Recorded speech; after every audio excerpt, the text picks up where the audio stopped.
আসসালামু আলাইকুম প্রিয় ভিউয়ার, অ্যাডোবি শরীফে আপনাদের স্বাগতম। আজকে আমরা শিখব ইউআরএল সম্পর্কে বিস্তারিত। ইউআরএল কি, কিভাবে ইউআরএল ছোট করা হয়। তো চলুন জেনে আসি।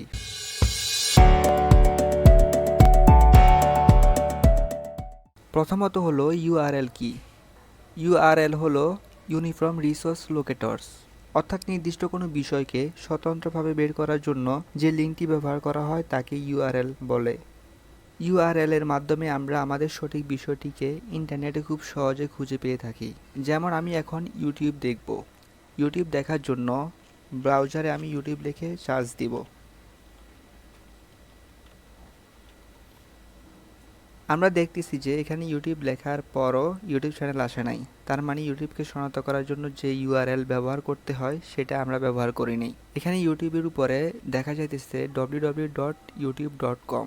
এখানে যখন আমরা ক্লিক করব তখন সরাসরি আমাদেরকে গুগল ইউটিউব বারে নিয়ে এসেছে। তার মানে youtube.com এটা হচ্ছে ইউটিউবের সঠিক ইউআরএল। অনেক ক্ষেত্রে দেখা যায় এই ইউআরএলটা অনেক বড় থাকে, যেমন এখানে অনেক বড় একটা ইউআরএল শো করতেছে। যখন এই ইউআরএলটা বড় হয়ে থাকে তখন এটা আমরা খুব সহজে শেয়ার করতে পারি না, আমাদের শেয়ার করতে অসুবিধা হয়। এজন্য আমাদের ইউআরএল লিঙ্কটাকে ছোট করতে হয়। তো আমি ব্রাউজারে যেয়ে URL Shortener লিখে যখন সার্চ দিব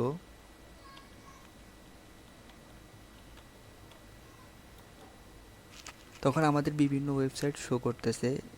ওয়েবসাইটগুলো ওপেন করব।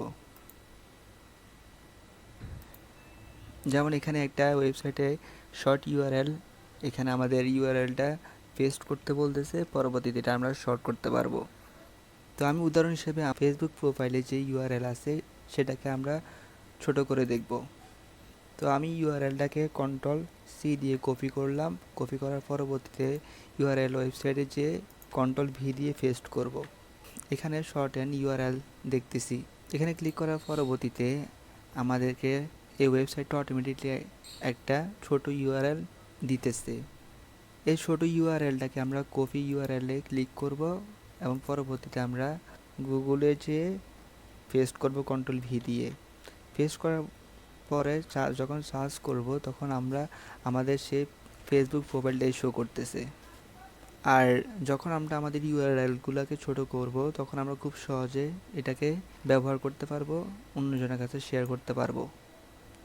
আমরা এতক্ষণ ইউআরএল কি ও ইউআরএল কিভাবে ছোট করতে হয় এ সম্পর্কে বিস্তারিত জেনেছি। আশা করি ইউআরএল সম্পর্কে পরবর্তীতে কারো সমস্যা থাকবে না। আমাদের মনে রাখতে হবে যেখানে পরিশ্রম নেই সেখানে সাফল্যও নেই। সফলতার জন্য আমাদেরকে প্রপার পরিশ্রম করতে হবে। আর আপনার পরিশ্রমের সঙ্গী হিসেবে আমি অ্যাডোবি শরীফ আপনার পাশে আছি। পরবর্তী অভিজ্ঞতার জন্য আমার চ্যানেল সাবস্ক্রাইব করুন আর নতুন ভিডিওর জন্য বেল আইকন ক্লিক করুন। এতক্ষণ আপনাদের সাথে আমি ছিলাম মোহাম্মদ শরীফুল ইসলাম। কাজ করতেছি গ্রাফিক্স ডিজাইন ও ভিডিও কন্টেন্ট নিয়ে।